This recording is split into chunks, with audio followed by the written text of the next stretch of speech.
ಗುರುತಿ ದೀಕ್ಷೆ ಯಾಕೆ ಮುಖ್ಯ? ಈಗ ನಾನು ಅದನ್ನ ಯೂಟ್ಯೂಬ್ ನೋಡಿ ಪಡಿಬೋದು. ಈಗ ನಾವೇ ಮಾಡಿದ್ರೆ ಏನ್ ಮಾಡ್ತೀವಿ ಗೊತ್ತಾ? ಈಗ ನಾಮಜಪ ಮಾಡ್ತಾ ಇರ್ತೀವಿ, ಇವತ್ತೇನೋ ಎಮರ್ಜೆನ್ಸಿ ಕೆಲಸ ಬಂತು, ಬಿಟ್ಬಿಡ್ತೀವಿ. ಅದೇ ನಾವು ಗುರುದೀಕ್ಷೆ ತಗೊಂಡಾಗ ನಮ್ಗೊಂದು ಅಕೌಂಟಬಿಲಿಟಿ ಅಂತ ಇರುತ್ತೆ.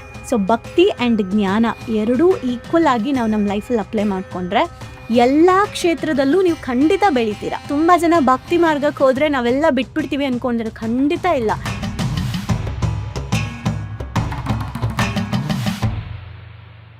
ನೀವಾಗ್ಲೇ ಹೇಳ್ತಿದ್ರೆ ಈಗ ಗುರು ದೀಕ್ಷೆ ಪಡಿಬೇಕು ಅಂತ. ಗುರು ದೀಕ್ಷೆ ಯಾಕೆ ಮುಖ್ಯ? ಈಗ ನಾನು ಅದನ್ನ ಯೂಟ್ಯೂಬ್ ನೋಡಿ ಪಡಿಬೋದು. ಓಕೆ, ಹಾ. ಗುರುದೀಕ್ಷೆ ಯಾಕೆ ಮುಖ್ಯ ಅಂದ್ರೆ ಸಮ್ಟೈಮ್ಸ್ ನಮ್ಗೆ ಹೇಗ್ ಮಾಡ್ಬೇಕು, ಅದು ಯಾವ ತರ ಪಾಲಿಸ್ಬೇಕು ಅಂತ ಗೊತ್ತಿರಲ್ಲ. ಈಗ ನಾವೇ ಮಾಡಿದ್ರೆ ಏನ್ ಮಾಡ್ತೀವಿ ಗೊತ್ತಾ? ಈಗ ನಾಮಜಪ ಮಾಡ್ತಾ ಇರ್ತೀವಿ, ಇವತ್ತೇನೋ ಎಮರ್ಜೆನ್ಸಿ ಕೆಲಸ ಬಂತು, ಬಿಟ್ಬಿಡ್ತೀವಿ. ನನ್ಗೆ ಇವತ್ತು ಆಗ್ಲಿಲ್ಲ, ಟೈಮ್ ಆಗ್ಲಿಲ್ಲ ಅಂತ. ಅದೇ ನಾವು ಗುರುದೀಕ್ಷೆ ತಗೊಂಡಾಗ ನಮ್ಗೊಂದು ಅಕೌಂಟಬಿಲಿಟಿ ಅಂತ ಇರುತ್ತೆ. ಈಗ ಎಕ್ಸಾಂಪಲ್ ಯಾರಿಗಾದ್ರೂ ನಾವು ಬೇರೆ ಎಕ್ಸಾಂಪಲ್ ನಿಮ್ಮ ಮನೇಲಿ ಯಾರಾದ್ರೂ ಒಬ್ರು ನಿಮ್ಗೆ ಎಷ್ಟು ಗಂಟೆಗೆ ಬರ್ತೀಯಾ, ಎಲ್ಲಿಗೆ ಹೋಗ್ತಿದ್ಯಾ ಅಂತ ಕೇಳ್ತಾ ಇದ್ದಾರೆ ಅಂದ್ರೆ ನಾವೆಷ್ಟು ಅಲರ್ಟ್ ಆಗಿರ್ತೀವಿ. ಅದೇ ಕೇಳೋರು ಯಾರು ಇಲ್ಲ ಅಂದ್ರೆ ಹೇಗಿರ್ತೀವಿ ಅಲ್ವಾ? ಸೊ ಗುರು ಅಂತಂದ್ರೆ ಇಲ್ಲಿ ಹೆಂಗ್ ಬರುತ್ತೆ ಅಂತಂದ್ರೆ ಅವ್ರಿಗೆ ಹೆಂಗ್ ಗೊತ್ತಾಗುತ್ತೆ ನಾನು ಪೂಜೆ ಮಾಡಿಲ್ಲ ಅಂತ ಅಂದ್ರೆ ಅದು ಶಿಷ್ಯನೂ ಅಲ್ಲ, ಅದು ಭಕ್ತಿನೂ ಅಲ್ಲ, ಅದು ಪೂಜೆನೂ ಅಲ್ಲ.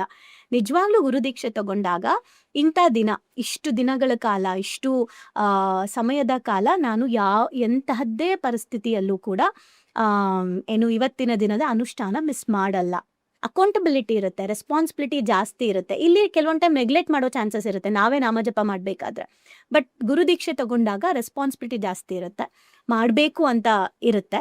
ಆ್ಯಂಡ್ ಎಲ್ಲದಕ್ಕಿಂತ ಹೆಚ್ಚಾಗಿ ಆಲ್ರೆಡಿ ಗುರು ಆ ಶಕ್ತಿಯನ್ನ ಪಡ್ಕೊಂಡು ಅದ್ರ ಮೂಲಕ ದೀಕ್ಷೆ ಕೊಡೋದ್ರಿಂದ 10 ವರ್ಷದಲ್ಲಿ ನಮಗೆ ಸಿಗೋಂತಹ ಲಾಭ ಗುರುವಿನ ಮೂಲಕ ಹೋಗೋದ್ರಿಂದ. ಎಕ್ಸಾಂಪಲ್ ಹೇಳ್ತೀನಿ ನೋಡಿ, ನಾವೇ ಲೊಕೇಶನ್ ಹುಡ್ಕೊಂಡು ಹೋಗೋದಕ್ಕೂ ಯಾರು ಚೆನ್ನಾಗಿ ಗೊತ್ತಿರೋರು ಹಿಂದೆ ಹೋಗೋದಕ್ಕೂ ಎಷ್ಟು ಬೇಗ ತಲುಪ್ತೀವಿ ಅಲ್ವಾ? ಟೆನ್ಷನ್ ಇಲ್ಲದೆ ತಲುಪ್ತೀವಿ. ಸೊ ಗುರು ದೀಕ್ಷೆ ನಮ್ಗೆ ಟೆನ್ಷನ್ ಇಲ್ಲದೆ ನಾವೆಲ್ಲಿಗೆ ತಲುಪಿಸ್ಬೇಕು ಆ ಲೊಕೇಶನ್ಗೆ ತಲುಪಿಸುತ್ತೆ. ಈಗ ನಾಮಜಪ ಮಾಡ್ಬೇಕಂದ್ರೆ ಸಿಂಪಲ್ ಆಗಿ ನಾಮಜಪ ಮಾಡ್ಬೇಕಂದ್ರೆ ಈಗ ರಾಮ ರಾಮ ಅಂತ ಅನ್ಕೊಳ್ಳೋದು, ಕೃಷ್ಣ ಅಂತ ಅನ್ನೋದು, 108 ಸಾರಿ ಕೃಷ್ಣನ್ ಧ್ಯಾನ ಮಾಡೋದು, 108 ಸಾರಿ ಶಿವನ ಹೆಸರು ಹೇಳ್ತಾ ಧ್ಯಾನ ಮಾಡೋದು, ಇದೆಲ್ಲ ಮಾಡ್ಬೇಕಂದ್ರೆ ಸಿಂಪಲ್ ಬೇಸಿಕ್ ಡೌಟ್ಸ್ ಏನಾದ್ರೆ ತುಂಬಾ ಜನಕ್ಕೆ ನಾನ್ ವೆಜ್ ತಿಂತಾರೆ, ಮನೆಗಳಲ್ಲಿ ತಿಂತಾರೆ, ಅವರು ತಿನ್ನೋದು ಪ್ರಾಕ್ಟೀಸ್ ಮಾಡಿರ್ತಾರೆ. ಈಗ ನಾನ್ ವೆಜ್ ತಿನ್ನೋರು ಮಾಡ್ಬೇಕಾ ಮಾಡಬಾರ್ದಾ? ನಾರ್ಮಲ್ ಆಗಿ ಅದೇ ನಾ ಹೇಳ್ತಿರೋದು, ಎಲ್ಲಿ ಬೇಕಲ್ಲಿ ನಾವು ಮಾಡ್ತೀವಿ ಅಂದ್ರೆ ನಾಮಜಪ ನಿಮ್ಗೆ ಯಾವುದೇ ರೆಸ್ಟ್ರಿಕ್ಷನ್ಸ್ ಇಲ್ಲ. ಬಟ್ ನಾನು ಒಂದು ಹೇಳ್ತೀನಿ, ನಾಮಜಪ ಮಾಡಕ್ ಶುರು ಆಗಿ ನಿಮಗೆ ಒಂದು 1 lakh ನಾಮಜಪ ಹತ್ತತ್ರ ನೀವು ಅಂದ್ರೆ ಮಿಷಿನ್ ತರ ನಾಮಜಪ ಮಾಡೋದಲ್ಲ, ನಿಜವಾಗ್ಲೂ ಭಕ್ತಿಯಿಂದ ನೀವು ನಾಮಜಪ ಮಾಡಕ್ ಸ್ಟಾರ್ಟ್ ಮಾಡಿದ್ರೆ ನಿಮ್ಗೆ ಜಪ ಇನ್ಕ್ರೀಸ್ ಆದಂಗೆ ನಿಮ್ಗೆ ಫುಡ್ ಮೇಲೆ ಇಂಟ್ರೆಸ್ಟ್ ಕಡಿಮೆ ಆಗ್ತಾ ಹೋಗುತ್ತೆ. ಹೌದು, 100% ಆಗುತ್ತೆ. ನಾನು ತುಂಬಾ ಜನರ ಮೇಲೆ ಎಕ್ಸ್ಪೆರಿಮೆಂಟ್ ಮಾಡಿ ನೋಡಿದ್ದೇವೆ. ನಂಗೆ ನಾನ್ ವೆಜ್ಜೇ ಬಿಡಕ್ಕಾಗಲ್ಲ, ನಂಗೆ ಸ್ಮೋಕೇ ಬಿಡಕ್ಕಾಗಲ್ಲ, ನಂಗೆ ಡ್ರಿಂಕ್ಸೇ ಬಿಡಕ್ಕಾಗಲ್ಲ ಅನ್ನೋರ್ಗೆ ಆಯ್ತು, ಇದನ್ನ ಫಾಲೋ ಮಾಡಿ, ಇಷ್ಟು ದಿನ ಇಷ್ಟು ಜಪ ಕಂಪ್ಲೀಟ್ ಆಗಬೇಕು. ಕಂಪ್ಲೀಟ್ ಆಗಕ್ಕೋಸ್ಕರ ಸ್ಪೀಡಾಗಿ ಮಾಡೋದಲ್ಲ, ಅಂದ್ರೆ ಹೇಗೆ ಮಾಡಬೇಕು, ಯಾವ ಥರ ಮಾಡಬೇಕು, ಯಾವ ಸಮಯದಲ್ಲಿ ಮಾಡ್ಬೇಕು, ಇದನ್ನ ಮಾಡ್ಬೇಕು ನೀವು. ಇಷ್ಟು ಮುಗಿದ್ಮೇಲೆ ನಮ್ಗೆ ಹೇಳಿ ಏನಾದ್ರು ಡಿಫ್ರೆನ್ಸ್ ಏನಾದ್ರು ಆಗಿದ್ರೆ ಅಂತ. ನಾನು ಅವ್ರಿಗೆ ಇದನ್ನ ಬಿಡಕ್ಕೋಸ್ಕರ ಮಾಡ್ಸಲ್ಲ, ಅವ್ರಿಗೆ ಹೇಳೇ ಇರಲ್ಲ ನೀವೇನಕ್ಕೆ ಮಾಡ್ತೀರಾ ಅಂತ. ಎಲ್ಲ ಆದ್ಮೇಲೆ ಕೇಳಿದ್ರೆ ಮ್ಯಾಮ್ ಯಾಕೋ ಇತ್ತೀಚೆಗೆ ನನಗೆ ಜಂಕ್ ಫುಡ್ಸ್ ಅವೆಲ್ಲ ಇಂಟ್ರೆಸ್ಟ್ ಹೋಗ್ಬಿಟ್ಟಿದೆ, ಆಮೇಲೆ ನಾನ್ ವೆಜ್ ಯಾಕೋ ನೋಡಿದ್ರೆ ಬೇಡ ಅನ್ನಿಸ್ತಾ ಇದೆ, ಆಮೇಲೆ ತುಂಬಾ ತುಂಬಾ ರೆಡಿ ಆಗ್ತಾ ಇದ್ದೆ ma'am ಅದ್ರ ಅರ್ಥ ನಾನು. ಏನು? ಭಕ್ತಿ ಲೈಕ್ ಎಲ್ಲಾನು ಬಿಟ್ಟು ಅವನ ಕಡೆಗೆ ಹೋಗ್ತಾ ಇದೀವಿ ಅಂತ ಅಲ್ವಾ? ಅಂದ್ರೆ ಈ ಫೈನಲಿ ಹೋಗ್ಬೇಕಾಗಿರೋದು ಏನ್ ತಗೊಂಡ್ ಹೋಗ್ತೀವಿ? ಬರ್ಬೇಕಾದ್ರೆ ಏನೂ ತಂದಿಲ್ಲ, ಹೋಗ್ಬೇಕಾದ್ರೆ ಏನೂ ತಗೊಂಡ್ ಹೋಗಲ್ಲ ಅಂತ ಡೈಲಾಗ್ ಹೊಡ್ಕೊಂಡು ಬದುಕಿರೋದ್ರ ಒಳಗಡೆ ಫುಲ್ಲು ಕನ್ಫ್ಯೂಷನ್ಸು, ಕಿತ್ತಾಟ, ಜಗಳ, ಅಟ್ಯಾಚ್ಮೆಂಟ್ಸ್ ಅಲ್ಲಿ ಬದುಕ್ತೀವಿ ಅಲ್ವಾ? ಫೈನಲಿ ಏನೂ ತಗೊಂಡು ಹೋಗಲ್ಲ ಅಂದಮೇಲೆ ಈಗ್ಲಿಂದಾನೆ ಬಿಡಿ ಅಂತ ನಾನು ಹೇಳ್ತಿಲ್ಲ, ಅಟ್ಯಾಚ್ಮೆಂಟೇ ಬೇಡ. ಫಾರ್ ಎಕ್ಸಾಂಪಲ್, ಇವಾಗ ನಿಮ್ಮ ಹತ್ರ 1 ಲಕ್ಸುರಿ ಕಾರ್ ಇದೆ ಆಯ್ತಾ, ಸಡನ್ ಆಗಿ ಅದಕ್ಕೆ ಕೆಟ್ಟೋಯ್ತು, ನಿಮ್ KSRTC ಬಸ್ ಬಂತು, ಹತ್ತು ಹೋಗಕ್ ರೆಡಿ ಇರ್ಬೇಕು.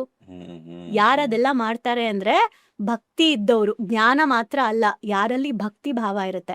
ಅದಕ್ಕೆ ಒಂದು ಹೇಳ್ತೀನಿ ನಾನು, ಆ ನಮ್ಮ ವಿವೇಕಾನಂದ ಅವರು, ನಮ್ಮ ಏನಿದ್ದಾರೆ ಸ್ವಾಮಿ ಸ್ವಾಮಿಗಳು, ಸ್ವಾಮಿ ವಿವೇಕಾನಂದ ಅವರು ಅವರೊಂದು ಮಾತು ಹೇಳ್ತಾರೆ, ಆ ನನ್ನನ್ನ ನೋಡಿದ್ರೆ ದೊಡ್ಡ ಜ್ಞಾನಿ ಅಂತ ಅನ್ಸುತ್ತೆ ನಿಮ್ಗೆ, ಎಲ್ಲರಿಗೂ ಹಂಗ ಅನ್ಸುತ್ತೆ, ಆದ್ರೆ ನಿಮ್ಗೊಂದು ಸತ್ಯ ಗೊತ್ತಾ, ನನ್ನೊಳಗಡೆ ಅಗಾಧವಾದ ಭಕ್ತಿ ಇದೆ ಅಂತ ಹೇಳ್ತಾರೆ.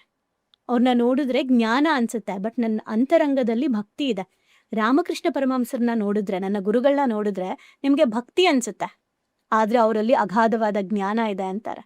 ಅಂದ್ರೆ ನಿಜವಾದ ಜ್ಞಾನ ಭಕ್ತಿಯನ್ನ ಹೆಚ್ಚು ಮಾಡುತ್ತೆ. ನಿಜವಾದ ಭಕ್ತಿ ಸರಿಯಾದ ಜ್ಞಾನವನ್ನ ಕೊಡುತ್ತೆ.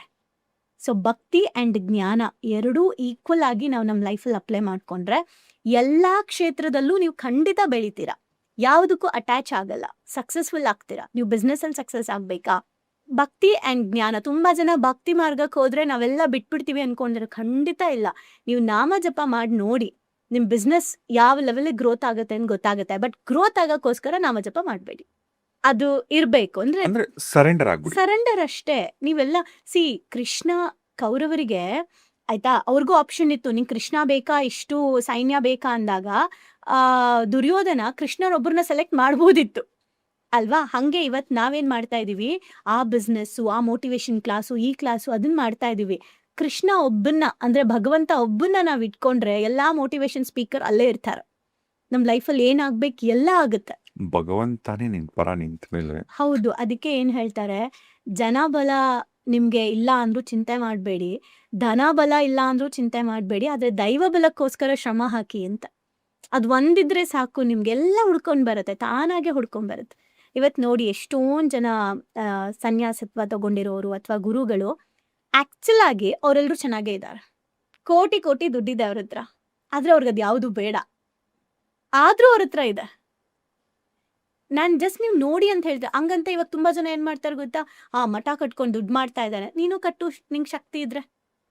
ಆಗಲ್ಲ, ಅವ್ರ ತರ ಇರಕ್ಕೂ ಆಗಲ್ಲ, ಅವ್ರು ಮಾಡಿದ್ದು ಹೋದ್ರೂ ಸಹಿಸಲ್ಲ ಜನ. ಅದಕ್ಕೆ ಹೇಳೋದು, ಪೂರ್ತಿ ಜ್ಞಾನ ಯಾರಿಗಿರುತ್ತೆ ಅವ್ರು ಯಾವ್ದ್ರ ಬಗ್ಗೆ ನೆಗೆಟಿವ್ ಕಮೆಂಟ್ಸ್ ಹಾಕಲ್ಲ. Of knowledge dangerous. ಈಗ ಯಾರಾದ್ರೂ ಸಂತರು, ಸಾಧ್ವಿಗಳು, ಗುರುಗಳು ಎದುರುಗಡೆ ಯಾವತ್ತು ಕಾಣಿಸಿದ್ರು ಅವ್ರು ಕಾಲ್ ಮುಟ್ಟಿ ನಮಸ್ಕಾರ ಮಾಡುವಂತ ಪುಣ್ಯ ಇನ್ನೊಂದಿರಲ್ಲ. ಹೌದು, ಯಾಕಂದ್ರೆ ಅವರು ಸಮಾಜಕ್ಕೋಸ್ಕರ ಎಷ್ಟೆಲ್ಲ ತ್ಯಾಗ ಮಾಡಿರ್ತಾರೆ. ಇನ್ಫ್ಯಾಕ್ಟ್ ಫ್ಯಾಮಿಲಿಗಳಿಂದ ಹಿಡಿದು ಅವರು ಆ ಸ್ಥಾನಕ್ಕೆ ಹೋಗ್ಬೇಕಂದ್ರೆ ಕರೆಕ್ಟ್. ಅವ್ರು ಪಟ್ಟಂತ ಶ್ರಮಗಳು. ಹೌದು ಗುರು ದೀಕ್ಷೆ ಅನ್ನೋದೇ ಒಂದು. ಹೌದು. ಅದನ್ನ ಯಾವುದು ಫಾಲೋ ಮಾಡದೆ ತುಂಬಾ ಮಾತಾಡ್ತಾರೆ. ಅಂಡ್ ನೀವು ಆಗ್ಲೇ ಕೇಳ್ದಂಗೆ ಈಗ ನಾಮ ಜಪ ಮಾಡ್ಬೇಕಾದ್ರೆ ನಾನು ಹೇಳದ್ನಲ್ಲ, ಮಾಡ್ತಾ ಮಾಡ್ತಾ ಮಾಡ್ತಾ ನಿಮ್ ಒಳಗಡೆ ಏನೇನ್ ಬೇಡ ಅದೆಲ್ಲವೂ ಅವನೇ ಕಳ್ಚಾಕ್ತಾನೆ. ನಿಮ್ಗೆ ಯಾರೋ ಕೆಟ್ಟದ್ ಮಾಡ್ತಿರ್ತಾರೆ ಅನ್ಕೊಳ್ಳಿ, ಆಯ್ತಾ, ನಿಮ್ ನಾಮ ಜಪ ನೀವು ಮಾಡ್ತಾ ಮಾಡ್ತಾ ಮಾಡ್ತಾ ಮಾಡ್ತಾ ನಿಮಗೇ ಗೊತ್ತಿಲ್ಲದೆ ನಿಮ್ ಲೈಫಲ್ಲಿ ಅವರಿಂದ ನೀವು ದೂರ ಆಗ್ತೀರಾ. ನಿಮಗೆ ಅನ್ಸ್ಬೋದು ಒಂದ್ ಟೈಮಲ್ಲಿ, ನಾನು ತುಂಬಾ ಇಷ್ಟಪಟ್ಟೆ ಬಿಟ್ಟು ಹೋಗ್ತಾ ಇದ್ದಾರೆ ಅಂತ. ಬಟ್ ಭಗವಂತ ನಿಮ್ಗೆ ಹತ್ರ ಆಗ್ತಾ ಆಗ್ತಾ ಯಾರು ನಿಮಗ್ ಬೇಡ ಅವ್ರನ್ನ ಒಂದ್ ದೂರ ಮಾಡ್ತಾನೆ. ನಿಮ್ಗದು ಗೊತ್ತೂ ಆಗಲ್ಲ. ಗೊತ್ತೂ ಆಗಲ್ಲ. ನೀವು ಅಟ್ಯಾಚ್ ಆಗ್ಬಾರ್ದು, ನೀನ್ ಯಾಕೆ ದೂರ ಮಾಡ್ತೀಯ ಅಂತ ಕೇಳ್ಬಾರ್ದು. ನಿನ್ನ ನಾನು ಹತ್ರ, ನೀನ್ ನನ್ನ ಹತ್ರ ಬರ್ತಾ ಇದ್ಯಾ, ನಿನಗೆ ಗೊತ್ತು ಅಂದ್ರೆ ಏನ್ ಗೊತ್ತಾ, ಈಗ ಎಕ್ಸಾಂಪಲ್ ನಿಮಗ್ ಗೊತ್ತಿರಲ್ಲ, ಯಾರೋ ನಿಮ್ಗೆ ಏನೋ ಪ್ರಾಬ್ಲಮ್ ಮಾಡ್ತಿರ್ತಾರೆ, ನಿಮಗೆ ಗೊತ್ತಿರಲ್ಲ, ಅವ್ರ ಜೊತೆ ನನ್ ಜೊತೆಗೆ ಇರ್ತಾರೆ, ನಿಮ್ ಜೊತೆಲೇ ಇರ್ತಾರೆ. ಈಗ ನನಗೇನೋ ಗೊತ್ತಿದೆ, ಇವಾಗ ನಿಮ್ ಜೊತೆಲಿ ಇದ್ದಾಗ ಏನೋ ಗೊತ್ತಾಯ್ತು, ಅವ್ರು ಸರಿ ಇಲ್ಲಪ್ಪ ಅಂತ ಅನ್ನಿಸ್ತು. ನಾನ್ ನಿಮಗ್ ಕ್ಲೋಸ್ ಆಗ್ತಾ ಆಗ್ತಾ ಏನ್ ಮಾಡ್ತೀನಿ, ಅವ್ರ ಜೊತೆಗೆ ನಿಮ್ಗೆ ಆಟೋಮೆಟಿಕ್ ಆಗಿ ಬಿಡಿಸ್ತೀನಿ ನಾನು. ಅಂದ್ರೆ ಭಗವಂತನ ಜೊತೆಗೆ ನಾವ್ ಯಾವಾಗ ಹತ್ರ ಆಗ್ತಾ ಹೋಗ್ತೀವಿ, ನಿನಗೆ ಅವ್ರು ಅಲ್ಲ ಅಂತ ಅವ್ನ್ ಬಿಡಿಸ್ತಾನೆ. ಆದ್ರೆ ಅದನ್ನ ಒಪ್ಕೊಳ್ಳೋ ಧೈರ್ಯ, ಶಕ್ತಿ ನೀವು ಓಪನ್ ಆದಾಗ ಸಿಗುತ್ತೆ. ಮತ್ತೆ ಇನ್ನೊಂದು ಸಾಫ್ಟ್ ಅಬ್ಸರ್ವೇಷನ್ ನಾನು ಮಾಡಿದ್ದು, ಓಕೆ, ಇದು ಹೇಳಕ್ಕಿಂತ ಮುಂಚೆ ಇದಕ್ಕೆ ಸಂಬಂಧಪಟ್ಟಿದ್ದು ಒಂದು 2-3 ಡೌಟ್ ಕೇಳ್ಬಿಡ್ತೀನಿ ನಾಮ ಜಪದ ಬಗ್ಗೆ. ತುಂಬಾ ಜನ ನಾಮ ಜಪ ಮಾಡಬೇಕು ಅಂದ್ರೆ ಸಣ್ಣ ಡೌಟ್ಸು, ಯಾವ ಡೈರೆಕ್ಷನ್ ಕೂತ್ಕೊಬೇಕು, ಎಷ್ಟು ನಾಮ ಜಪ ಮಾಡಬೇಕು ಅಂತ ಒಂದು. ಎರಡನೇದು, ನಾಮ ಜಪ ಮಾಡುವಂತ ಟೈಮಲ್ಲಿ ಕೆಲವೊಂದು ಥಾಟ್ಸ್ ಹಿಂಗ್ ಬಂದ್ ಹಂಗ ಹೋಗುತ್ತೆ, ಕೆಟ್ಟ ಯೋಚನೆಗಳು ಬರುತ್ತೆ, ವಯಸ್ಸಲ್ಲಿರೋರ್ಗೆ ಬೇರೆ ಏನೇನೋ ಬರುತ್ತೆ. ಅಂದ್ರೆ ಅರ್ಥ ಆಗ್ತಿದ್ದೀರಾ ನಿಮಗೆ? ಈಗ ಇದೆರಡು ವಿಚಾರ.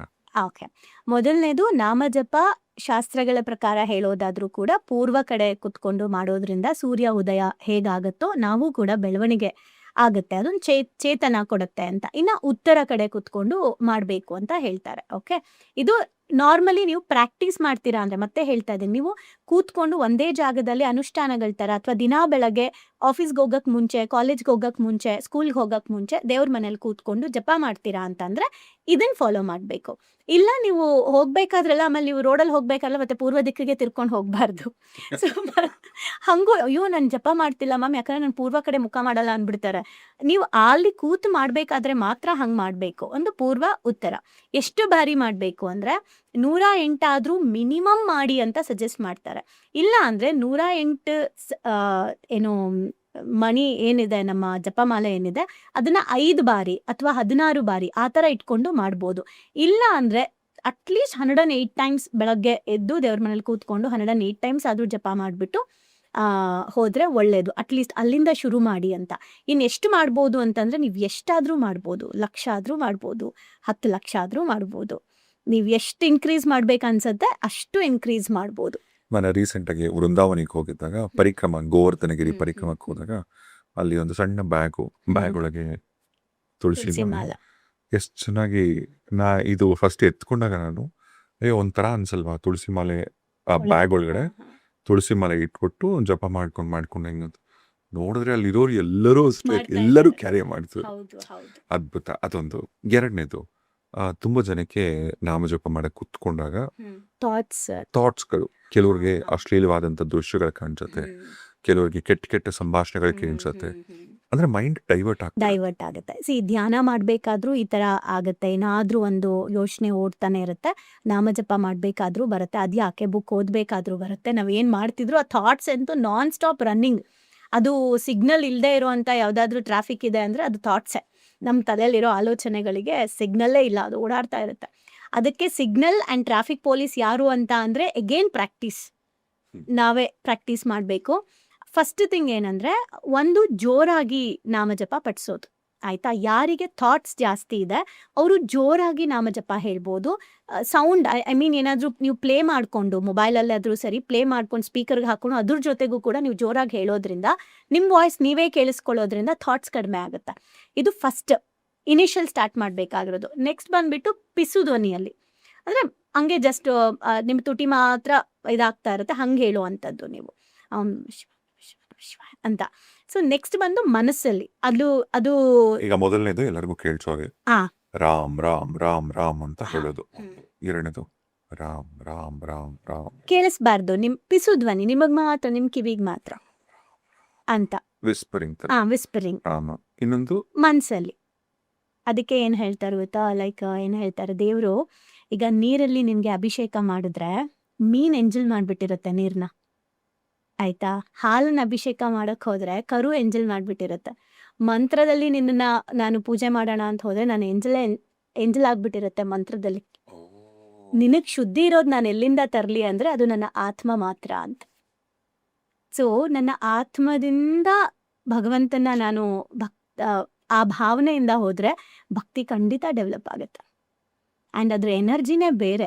ನಾನು ಹೇಳ್ತಿದ್ದೀನಲ್ಲ, ಜ್ಞಾನ ಮಾರ್ಗದಲ್ಲಿದ್ದಾಗ ನನಗಿದ್ದಂಥ ಆ್ಯಟಿಟ್ಯೂಡ್ ಆಗಿರ್ಬೋದು, ಹಂಗಂತ ಜ್ಞಾನ ಮಾರ್ಗ ರಾಂಗ್ ಹೇಳ್ತಿಲ್ಲ, ಸರಿಯಾದ ಜ್ಞಾನ ಮಾರ್ಗ ಅರ್ಥ ಆಗೋ ತನಕ. ಅದಕ್ಕೆ ನಾನು ಹೇಳಿದ್ದು ಸ್ವಾಮಿ ವಿವೇಕಾನಂದರ ಆ ಒಂದು ವಿಷಯಗಳನ್ನು ತಿಳ್ಕೊಂಡಾಗ, ಜ್ಞಾನದ ಜೊತೆ ಭಕ್ತಿ, ಭಕ್ತಿ ಜೊತೆ ಜ್ಞಾನ ಇದ್ರೇನೆ ಪ್ರಾಪರ್ ಕರ್ಮ ಮಾರ್ಗ ಮಾಡ್ತೀನಿ ನಾನು. ಇಲ್ಲ ಅಂದರೆ ಕರ್ಮ ಮಾರ್ಗನೂ ನಾನು ಸರಿಯಾಗಿ ಮಾಡಲ್ಲ. ಸೊ ಹಾಗಾಗಿ ನಾನು ಅವಾಗಿಂದ ಭಕ್ತಿ ಮಾರ್ಗಕ್ಕೆ ಎಂಟ್ರಿ ಆಗಿದ್ದು. ಅದು ನನಗೆ ಬೇರೆನೇ ಒಂದು ಕ್ರಿಯೇಟ್ ಮಾಡ್ತು ನನ್ನ ಒಳಗಡೆ, ಇನ್ನೊಂದು ಪ್ರಪಂಚ ಅಂತ ಹೇಳ್ಬೋದು. ಓಕೆ, ಈಗ ಪಾಡ್ಕಾಸ್ಟ್ ಮುಗಿಸೋ ಮುಂಚೆ ಕೊನೆಯ ಪ್ರಶ್ನೆ. ಇದು ತುಂಬ ಜನ ತಲೆಯಲ್ಲಿದೆ. ಹೆಂಗಿದೆ ಅಂದರೆ ತಲೆಯಲ್ಲಿದ್ದು ಒಂದು, ಎಗೈನ್ ನೀವು ಶಿವಂಗೆ ಸೇರಿದವರು, ನೀವು ಪದೇ ಪದೇ ಶಿವಾರ್ಪಣ ಮಸ್ತು ಅಂತೀರ. ಈಗ ನಾನು ವಿಷ್ಣು ಕೃಷ್ಣಾರ್ಪಣ ಮಸ್ತು ಅಂತ ನಾನು ಅಂತೀನಿ. ಈಗ ನನ್ನ ಸ್ನೇಹಿತರು ಪಾಡ್ಕಾಸ್ಟ್ ನೋಡ್ತಿರೋರಿಗೆಲ್ಲ ತಲೆಯಲ್ಲಿ, ಈಗ ನಾವು ಶಿವನ್ ಧ್ಯಾನ ಮಾಡಬೇಕಾ, ಹನುಮಂತನ ಧ್ಯಾನ ಮಾಡಬೇಕಾ, ಅಥವಾ ಕೃಷ್ಣನ್ ಧ್ಯಾನ ಮಾಡಬೇಕಾ, ಅಥವಾ ದೇವಿನ ಆರಾಧಿಸ್ಬೇಕಾ, ದೇವಿ ಜಪ ಹೇಳ್ಬೇಕಾ? ಈಗ 10 ಕನ್ಫ್ಯೂಷನ್ಸ್ ಇದೆ. ನಾಮ ಜಪ ಮಾಡಬೇಕು ಅಂದರೆ ನಾನು ಯಾರಿಂದ ಶುರು ಮಾಡಬೇಕು ಅಂತ ಒಂದು, ಅಥವಾ ಒಬ್ಬರದೇ ಮಾಡಬೇಕು ಅಂತ ಹೇಗದು? ಮೊದಲನೇದು, ಅವಾಗವಾಗ ಪಕ್ಷ ಚೇಂಜ್ ಮಾಡಬೇಡಿ. ಒಂದು ನಿಮ್ಮ ಇಷ್ಟ ದೈವ ಅಂತ ಇರುತ್ತೆ. ಅದಕ್ಕೆ ನಾವು ನಾರ್ಮಲಿ ಏನು ಮಾಡ್ತೀವಿ, ನಿಮ್ಮ ಪೂರ್ವಜರಿಂದ ನೀವು ಯಾವ ಒಂದು ದೇವ್ರನ್ನ ಫಾಲೋ ಮಾಡ್ಕೊಂಡು ಬಂದಿದ್ದೀರಾ ಅಂದರೆ, ನೀವು ಗೋತ್ರ ಕೇಳಿದಾಗ, ಈಗ ವಿಷ್ಣು ಗೋತ್ರ, ಶಿವಗೋತ್ರ ಅಂತ ಹೇಳಿದಾಗ, ಶಿವಗೋತ್ರ ಅಂದರೆ ನೀವು ಶಿವನ ಆರಾಧನೆ ಮಾಡಿ, ವಿಷ್ಣು ಗೋತ್ರ ಅಂದರೆ ನೀವು ಕೃಷ್ಣನ ಆರಾಧನೆ ಮಾಡಿ, ಹಿಂಗೆ ಹೇಳ್ತೀವಿ. ಬಟ್ ಇಷ್ಟ ದೈವ ಅಂತ ನಮಗೆ ಇಷ್ಟ ಆಗಿರುತ್ತೆ. ಈಗ ನನಗೆ ಎಕ್ಸಾಂಪಲ್, ಎಷ್ಟೋ ಜನಕ್ಕೆ ಈಗ ರಾಧೆ ಮಾತಾ ಇಷ್ಟ ಆಗಿರುತ್ತೆ, ರಾಧೆ ರಾಧೆ ರಾಧೆ ಅಂತಿರ್ತಾರೆ ಎಷ್ಟೋ ಜನ. ಸೊ ರಾಧೆ ಮಾಡಿದ್ರೆ ನಿಮಗೆ ಏನೇನೆಲ್ಲ ಬೆನಿಫಿಟ್ ಸಿಗುತ್ತೆ ಅಂತ. ಓಕೆ, ಅದನ್ನ ತಿಳ್ಕೊಂಡು ನೀವು ಬೇಕಾದರೆ, ಅಂದರೆ ಬೆನಿಫಿಟ್ ಅಂದರೆ ಲಾಭ ಅಂತ ಅಲ್ಲ. ಮತ್ತೆ ಓಕೆ, ಇದನ್ನೇ ಮಾಡ್ತೀನಿ ನಾನು. ಈಗ ಶಿವನ ಜಪ ಮಾಡೋದ್ರಿಂದ ಏನು ನಮಗೆ ನಮ್ಮೊಳಗಡೆ ಏನು ಚೇಂಜಸ್ ಆಗುತ್ತೆ ಅಂದರೆ, ಫೋಕಸ್ ಜಾಸ್ತಿ ಆಗುತ್ತೆ. ನೀವು ಯಾವ ಕೆಲಸ ಮಾಡಿದ್ರೂ ಏಕಾಗ್ರತೆಯಿಂದ ಮಾಡ್ತೀರಾ, ಆ್ಯಂಡ್ ಯಾವುದಕ್ಕೂ ಅಟ್ಯಾಚ್ ಆಗಲ್ಲ. ತುಂಬ ಸ್ಟ್ರಾಂಗ್ ಆಗ್ತೀರಾ, ಎಮೋಷ್ನಲಿ ಸ್ಟ್ರಾಂಗ್ ಆಗ್ತೀರಾ ಶಿವನ ಜಪ ಮಾಡೋದ್ರಿಂದ. ಆ್ಯಂಡ್ ಫ್ಲೆಕ್ಸಿಬಲ್ ಆಗ್ತೀರಾ, ಅಂದರೆ ನಿಮಗೆ ಕಂಡೀಷನ್ಸ್ ಆ ಥರ ಇರೋದಿಲ್ಲ. ಎಲ್ಲ ಕಡೆ ಹೆಂಗೆ ಬೇಕು ಹಂಗೆ ಆರಾಮಾಗಿ ಎಂಥವ್ರ ಜೊತೆಗಾದರೂ ನೀವು ಮಿಂಗಲ್ ಆಗೋ ಶಕ್ತಿ ಬರುತ್ತೆ ನೀವು ಶಿವನ ಆರಾಧನೆ ಮಾಡೋದ್ರಿಂದ, ಶಿವನಾಮ ಹೇಳೋದ್ರಿಂದ. ನೀವು ನಾರಾಯಣ ಜಪ ಮಾಡ್ತೀರಾ ಅಂತ ಅಂದರೆ ನಿಮಗೆ ಮೋಕ್ಷಗಳು ಏನಾದರೂ ನಿಮಗೆ ಕಷ್ಟಗಳಿದೆ ಅಂದರೆ ಅದರ ಬಂಧನದಿಂದ ನಾವು ಬಿಡಿಸ್ಕೊಳ್ಳೋಕ್ಕೆ ನಾರಾಯಣ ಜಪ ಮಾಡ್ಬೋದು. ಲಕ್ಷ್ಮೀ ಜಪ ಮಾಡ್ತೀವಿ, ಓಂ ಲಕ್ಷ್ಮೀ ನಮಃ, ಮಹಾಲಕ್ಷ್ಮೀ ನಮಃ, ಮಹಾಲಕ್ಷ್ಮೀ ನಮಃ ಅಂದರೆ ಹಣಕ್ಕೆ ನೀವು ಮಾಡ್ಬೋದು. ಓಂ ಸರಸ್ವತಿಯೇ ನಮಃ ಮಾಡ್ತೀರಾ ಅಂದರೆ ಜ್ಞಾನಕ್ಕೆ ಮಾಡ್ಬೋದು. ಸೊ ನಿಮಗೆ ಯಾವುದು ಅವಶ್ಯಕತೆ ಇದೆ ನನ್ನ ಲೈಫಲ್ಲಿ ಇವಾಗ ಅಂತ ಅನ್ಸುತ್ತೆ ಅದನ್ನು ಫಸ್ಟ್ ತಿಳ್ಕೊಂಡು ಅದಕ್ಕೆ ತಕ್ಕಂತೆ ಒಂದು ನಾಮ ಜಪ ಸೆಲೆಕ್ಟ್ ಮಾಡಿಕೊಂಡು ಭಗವಂತನ ಮುಂದೆ ಸಂಕಲ್ಪ ಮಾಡಿ ಶುರು ಮಾಡಿ. ಅದನ್ನ ಬಿಡದೇ ಮಾಡಬೇಕು. ಮಿನಿಮಮ್ 1 lakh ಆದರೂ ನೀವು ಕಂಪ್ಲೀಟ್ ಮಾಡಬೇಕು. ಹಾಗಂತ 1 lakh ಲೆಕ್ಕಕ್ಕೋಸ್ಕರ ಮಾಡೋದಲ್ಲ, And ಒಟ್ಟಿಗೆ ಮಾಡೋದು ಅಲ್ಲ. ಒಟ್ಟಿಗೆ ಕುತ್ಕೊಂಡು ಮಾಡೋದು ಅಲ್ಲ. ಅದು ಮಾಡ್ತಾ ಇರಬೇಕು. ಅಂದರೆ ನೀವು 21 ದಿನದ ಒಳಗಡೆ ಮುಗಿಸ್ತೀನಿ ಅಂತ ನೀವೊಂದು ಸಂಕಲ್ಪ ಮಾಡ್ಕೊಂಡ್ರೆ ಮಾಡ್ಬೋದು. ಇಲ್ಲ ನಾನು 1 ಲಕ್ಷ ಮಾಡ್ತೀನಪ್ಪ ಅಂದ್ಕೊಂಡು ನೀವು ಇಷ್ಟು ದಿನ ಅಂತ ಅಲ್ಲ. ಈಗ ರಾಮನಾಮ ಬರೀತಾರೆ, ಅವರೆಲ್ಲ ಇಷ್ಟು ದಿನ ಅಂತ ಅಲ್ಲ, ಬರಿತಾ ಇರ್ತಾರೆ. ಕೋಟಿ ನಾಮ ಜಪ ಬರಿತೀವಿ ಅಂತ, ನಾಮ ಬರಿತೀವಿ. ಸೊ ಇದು ಅವ್ರವ್ರಿಗೆ ಬಿಟ್ಟಿದ್ದು. ಒಟ್ನಲ್ಲಿ ಅವರು ಹೇಗೆ ಆಯ್ಕೆ ಮಾಡ್ಕೊಬೇಕು, ಗೋತ್ರದ ಪ್ರಕಾರ ತಗೋಬೋದು, ಇಲ್ಲ ಇಷ್ಟು ದೈವನ ತಗೋಬೋದು, ಇಲ್ಲ ನಿಮ್ಮ ಸಮಸ್ಯೆಗೆ ಅನುಸಾರವಾಗಿ ತಗೋಬೋದು.